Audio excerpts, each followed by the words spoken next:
بسم الله الرحمن الرحيم.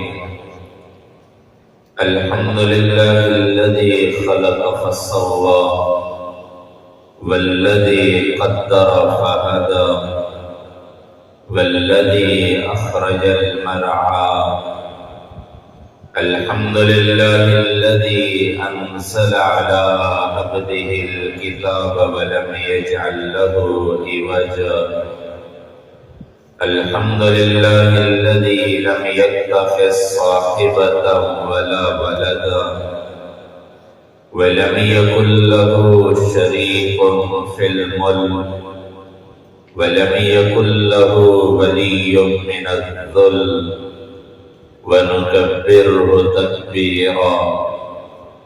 الحمد لله الذي ليس كمثله شيء وهو السميع البصير. وأشهد أن لا إله إلا الله وحده لا شريك له. وأشهد أن سيدنا ومولانا محمدا عبده ورسوله. وصلى الله تعالى عليه وعلى آله وعلى أصحابه وبارك وسلم تسليما كثيرا كثيرا. أما بعد فأعوذ بالله من الشيطان الرجيم. بسم الله الرحمن الرحيم. وأنزل الله عليك الكتاب والحكمة وعلمك ما لم تكن تعلم وكان فضل الله عليك عظيما. وقال الله تبارك وتعالى قل بفضل الله وبرحمته فبذلك فليفرحوا هو خير مما يجمعون. وقال الله تبارك وتعالى إن الذين آمنوا وعملوا الصالحات أولئك هم خير البرية. وقال النبي صلى الله تبارك وتعالى عليه وسلم من يرد الله به خيرا يفقهه في الدين. وإنما أنا قاسم والله يؤتي. ولن تزال هذه الأمة قائمة على أمر الله لا يضر من خالفها حتى يأتي أمر الله. وقال النبي صلى الله تبارك وتعالى عليه وسلم إن الله قد بعثني كافة للناس رحمة فأدوا عني او کما قال علیہ الصلوۃ والسلام. میرے محترم بھائیو، دوستو اور عزیزو، خوش نصیب ہیں آپ لوگ کہ اللہ اور اس کے رسول کی بات سننے کے لیے آپ نے اپنے وقت کو فارغ کیا اور یہاں تشریف لائے. حضرت عمر رضی اللہ تعالیٰ عنہ کا فرمان ہے ایک آدمی اپنے گھر سے نکلتا ہے اور اس پر تہامہ مکے کے پہاڑ کے برابر اس پر گناہ ہوتے ہیں. پھر وہ علماء کی مجلس میں جاتا ہے، وہ قرآن اور حدیث مبارکہ کو سنتا ہے، پھر اس کا دل ڈر جاتا ہے وَاسْتَرْجَعَ عَنْ ذُنُوبِهِ، اور وہ اپنے گناہوں سے رجوع کرتا ہے، توبہ کرتا ہے. پھر جب مجلس ختم ہوتی ہے گھر کی طرف لوٹتا ہے اس حال میں کہ اس پر کوئی گناہ باقی نہیں رہتا. علماء کی مجلس میں بیٹھنے کا فائدہ، اس لیے حضرت عمر رضی اللہ تعالیٰ عنہ فرماتے ہیں فَلَا تُفَارِقُوا مَجَالِسَ الْعُلَمَاءِ، ہرگز علماء کی مجلس سے دور نہ ہونا. فإن الله لم يخلق على وجه الأرض بقعة أكبر على الله من مجالس العلماء۔ حضرت عمر رضی اللہ تعالیٰ عنہ فرماتے ہیں علماء کی مجلس سے ہرگز دور نہ ہونا، اس لیے کہ اللہ نے روئے زمین پر علماء کی مجلس سے افضل جگہ کوئی نہیں بنائی۔ تو بھائیو آپ لوگ خوش نصیب ہیں، اس وقت دنیا میں جتنے لوگ بیٹھے ہوئے ہیں، جہاں کہیں بھی ہوٹلوں پر، کوئی بازاروں میں، کوئی بیٹھکوں میں، ان سے آپ کو اللہ نے فضیلت عطا فرمائی، خوش نصیب ہے۔ حضرت ابو ہریرہ رضی اللہ تعالیٰ عنہ بازار تشریف لے گئے، لوگوں کو کہنے لگے تم یہاں بازار میں بیٹھے ہو اور ادھر مسجد میں، مسجد نبوی میں اللہ کے نبی کی میراث تقسیم ہو رہی ہے، تو لوگ تو میراث سمجھتے ہیں دنیا کو، دنانیر اس زمانے میں درہم اور دنانیر ہوتے تھے، تو لوگ یہ سمجھنے لگے شاید درہم دنانیر تقسیم ہو رہے ہیں۔ بھاگے ہوئے مسجد میں گئے، دیکھا تو وہاں کوئی سیکھنے سکھانے کا عمل ہے، تعلیم و تعلم کا، ذکر کا عمل۔ تو واپس آئے، کہنے لگے وہاں تو کچھ نہیں ہو رہا۔ فرمانے لگے کیا ہو رہا تھا؟ کہنے لگے وہاں تو ذکر کر رہے تھے، سیکھنے سکھانے، تعلیم تعلم کا حلقہ لگا ہوا تھا۔ تو فرمانے لگے یہی تو اللہ کے نبی کی میراث ہے۔ انبیاء کوئی درہم دنانیر کا میراث نہیں بناتے، وہ تو علم کا میراث بناتے۔ اس لیے وہ لوگ خوش نصیب ہیں جن کے بچے حافظ بنے۔ یہ 5 حفاظ کرام جن کی آپ زیارت کر رہے ہیں، وہاں کا سفر حفظ کا ان کا مکمل ہوا، یہ وہ لوگ ہیں خوش نصیب جن پر اللہ نے اپنا فضل فرمایا ہے، کرم فرمایا ہے۔ آج ہمارا علم غلط ہوا، ہم نے دنیا کی چیزوں کے حاصل کرنے پر فخر کیا اور دین کے حاصل کرنے پر آج کوئی فخر نہیں، لیکن اصل فخر کی چیز یہی ہے جس کو دین مل گیا، جس کو سینے میں جس کے قرآن آ گیا، اس پر اللہ کا بڑا فضل ہے، اللہ کا کرم ہے۔ ہمارا دنیا میں مزاج بن گیا کیونکہ ہمارا علم غلط ہوا۔ باطل والوں نے تو ہمیں دنیا کے پیچھے لگا دیا، چیزیں حاصل کر لو، مال حاصل کر لو، جائیدادیں بنا لو، کامیاب ہو جاؤ گے۔ اور اللہ اور اس کا رسول ہمیں یہ بتاتے ہیں، قرآن ہمیں یہ درس دیتا ہے، فَفِرُّوا إِلَى اللَّهِ، اللہ کی طرف دوڑ لگاؤ کہ اللہ مل گئے۔ ان وجدتنی وجدت کل شیء، اللہ فرما رہے میرے بندے میں تمہیں مل گیا، تمہیں سب کچھ مل گیا۔ وَإِن فَقَدْتَنِي فَقَدْتَ كُلَّ شَيْءٍ، تم نے مجھے کھو دیا، مجھے گم کر دیا، مجھے ناراض کر دیا، تم نے سب کچھ کھو دیا۔ وَأَنَا خَيْرٌ لَكَ مِنْ كُلِّ شَيْءٍ، میرے بندے میں تمہیں مل گیا، تمہیں سب کچھ مل گیا۔ یہ قرآن ہمیں یہ درس دیتا ہے۔ اصل اللہ کا انعام ان پر ہوا، ان بچوں پر، ان کے ماں باپ پر۔ ابھی قاری مولانا عبد المالک صاحب بتا رہے تھے کوئی 14 کے قریب بچے اور بچیوں نے قرآن پاک مکمل فرمایا۔ یہ خوش نصیب ہیں، ان کے والدین خوش نصیب ہیں۔ دنیا تو مر مٹ جانے والی چیز ہے۔ سکندر پوری دنیا کو فتح کر کے جب موت مرنے لگا تو وصیت کی کہ میں جب مر جاؤں تو میرے ہاتھ کفن سے پہر نکال دینا۔ کسی نے پوچھا کیوں؟ کہنے لگے دنیا والوں کو پتہ چل جائے کہ یہ ساری دنیا کا فتح کرنے والا جب دنیا سے جا رہا ہے تو خالی ہاتھ واپس جا رہا ہے۔ یہ سارا دنیا تو یہی رہ جانی ہے۔ اجڑ گیا وہ باغ جس کے ہزاروں مالی تھے، سکندر جب دنیا سے گیا تو دونوں ہاتھ خالی تھے۔ یہ ساری دنیا کی دولتیں تو یہی رہ جانی ہے۔ ہاں یہ قرآن کی دولت ساتھ جائے گی، یہ قبر میں بھی ساتھ ہے، یہ حشر کے میدان میں بھی ساتھ ہے، یہ جنت میں داخل کرائے گی۔ اس لیے بھائیو اللہ کا فضل یہ ہے، یہ اللہ کا انعام ہے۔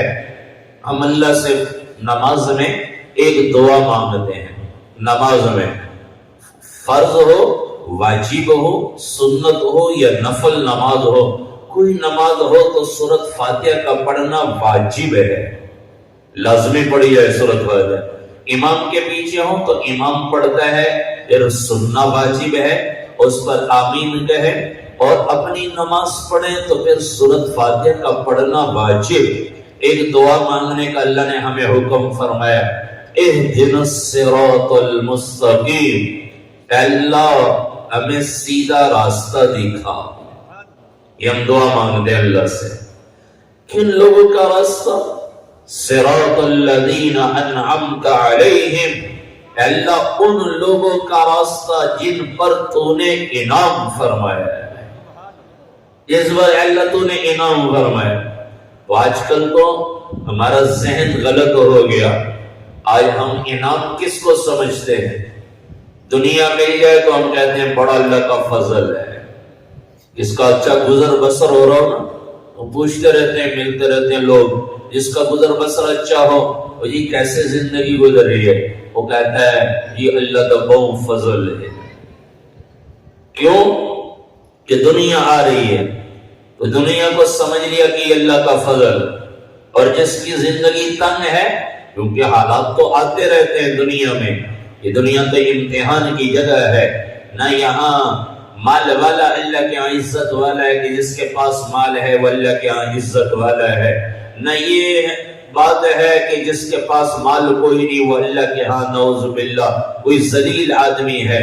دنیا حکومت ہے تو عزت والا نہیں ہے تو ذلت والا نہیں، یہ آج ہمارا ذہن بن گیا۔ اللہ اعلان فرما رہے، غریب ہے یا مالدار، مرد ہے یا عورت، وہ جوان ہے یا بوڑھا، ان اکرمکم عند اللہ اتقاکم، اللہ فرما رہے رب کے نزدیک، میرے نزدیک عزت والا وہی ہے جو سب سے زیادہ اللہ سے ڈرنے والا ہے۔ اللہ کے ہاں مال کی وجہ سے قدر نہیں بنتی، دین کی وجہ سے قدر ہے اللہ کے ہاں۔ مقام اور مرتبہ جو صحابہ کو ملا ہے اور اللہ نے فرمایا یہ کامیاب ہو گئے، میں اللہ ان سے راضی، یہ مجھ سے راضی، میں نے ان کے لیے جنت کا وعدہ کیا ہے۔ وَكُلًّا وَعَدَ اللَّهُ الْحُسْنَى، وہ وجہ کیا تھی؟ اکثر صحابہ غریب تھے، کچھ صحابہ تھے جو مالدار تھے، لیکن صحابہ کا جو اللہ کے ہاں مقام بنا ہے وہ دنیا کی وجہ سے نہیں، دین کی وجہ سے مقام بنا ہے کہ جس کے پاس تقوی زیادہ، عمل صالحہ زیادہ، وہی اللہ کے ہاں عزت والا ہے۔ لیکن آج ہم نے نہ قرآن کو پڑھا، نہ احادیث مبارکہ کا مطالعہ کیا، ہمارا ذہن بن گیا کہ اللہ کا انعام دنیا کا مل جانا ہم سمجھتے ہیں اللہ کا انعام ہے، اور دنیا نہیں تو ہم سمجھتے ہیں نعوذ باللہ ہم کوئی بڑے گرے پڑے لوگ ہیں۔ نہیں، اللہ کے ہاں مقام اور مرتبہ ہے تو وہ ان لوگوں کا ہے، اولئک ان پر انعام ہوا۔ ہم سمجھ رہے ہیں کہ انعام دنیا کا مل جانا، دعا مانگتے ہیں نا کہ اللہ ہمیں سیدھا راستہ دکھا، ان لوگوں کا راستہ جن پر تو نے انعام کیا ہے۔ انعام کن پر ہوا؟ اولئک الذین انعم اللہ علیہم من النبیین والصدیقین والشہداء والصالحین۔ اللہ فرما رہے ہیں سب سے زیادہ میں نے انعام فرمایا ہے تو انبیاء پر فرمایا، پھر صدیقین، پھر شہداء، پھر صالحین، نیک لوگوں پر۔ تو سب سے زیادہ انعام اللہ فرما رہے کن پر ہوا؟ انبیاء پر ہوا ہے۔ سب سے زیادہ انعام انبیاء پر، اور انبیاء کے سردار ہیں میرے اور آپ کے نبی، قیامت تک کے انسانوں کے نبی، امام الانبیاء، سید المرسلین، خاتم النبیین، اور وجہ کائنات، شافی محشر، ساقی قاصر، جنت کے جابی بردار، حضرت محمد صلی اللہ علیہ وسلم بن عبداللہ بن عبد المطلب بن ہاشم بن عبد مناف بن قصی بن کلاب بن مرہ بن کعب بن لوی بن غالب بن فہر بن مالک بن نصر بن کنانہ بن خزیمہ بن مدرکہ بن الیاس بن مزر بن نذار بن معد بن عدنان بن عود بن حمیسہ بن سلامان بن عود بن بعود بن قمبال بن ابی بن عوام بن ناشد بن حصا بن بلداس بن یدلاف بن طابع بن جانم بن ناحش بن ماخی بن عرفی بن ابکر بن عبید بن الدوا بن حمدان بن سمبر بن یسربی بن یحزن بن یلحن بن عرعوا بن عیزی بن زیشان بن عیسر بن اقنات بن ایهام بن مقصر بن ناحس بن صالح بن سمی بن مزی بن عوض بن ایران بن ایدار بن اسماعیل بن ابراہیم علیہ السلام بن طارق بن ناحور بن سروج بن رو بن فائد بن عابر بن ارفخشاد بن سام بن نوح علیہ السلام بن لامک بن متوشالح بن اخنون ادریس علیہ السلام بن یرد بن ملحلئیل بن کینان بن آنوش بن شیز اور بن آدم علیہ السلام. یہ سارے نبیوں کے سردار ہیں. اللہ فرمایا یہ لوگ ہیں جن پر میں نے انعام فرمایا ہے. ہم انعام سمجھتے ہیں دنیا کا مل جانا. اچھے کھانے مل گئے تو ہم کہتے ہیں اللہ کی مدد آ گئی, اللہ کا فضل ہو گیا. اچھے کپڑے مل گئے تو اللہ کا فضل, اچھی سواری مل گئی تو ہم سمجھتے ہیں اللہ کا فضل. نہیں, بلکہ دونوں جہان کے سردار نبی ہیں. حضرت فاطمہ تو زہرا رضی اللہ تعالیٰ عنہ خاتون جنت, ان کے پاس کہیں سے جو آئے. ہمارے ہاں تو گندم ہے, ان کے ہاں جو ہوتے تھے. جو آئے, انہوں نے چکی میں ڈال کر پیسا, آٹا بنایا, روٹی پکائی, اور پھر جب کھانے کے لیے بیٹھی ہیں تو خیال آیا اللہ کے نبی بھی تو کئی دن سے فاقے سے ہیں, وہ بھی تو کئی دن سے انہوں نے کچھ نہیں کھایا. تو جو کی روٹی کا ٹکڑا لے کر آئی اللہ کے نبی کے پاس. اللہ کے نبی نے اسے تناول فرمایا, کھایا ہے. پھر آپ نے فرمایا یا فاطمہ واللہ ھذا اول طعام یاکلہ ابوک من ثلاثۃ ایام. میری بیٹی فاطمہ, اللہ کی قسم تیرے باپ کے پیٹ میں جانے والا 3 دن کے بعد یہ پہلا لقمہ ہے. کھانے میں 3 دن سے کچھ نہیں کھایا. اور اللہ کیا فرما رہے, یہی تو ہے جن پر میں نے انعام فرمایا ہے. اولئک الذین انعم اللہ, یہی تو ہے جن پر میں نے انعام فرمایا ہے. اللہ کے نبی, ہمارے تو غریب سے غریب کے گھر میں بھی اچھا بستر ہے, نبی چٹائی پر آرام فرما رہے.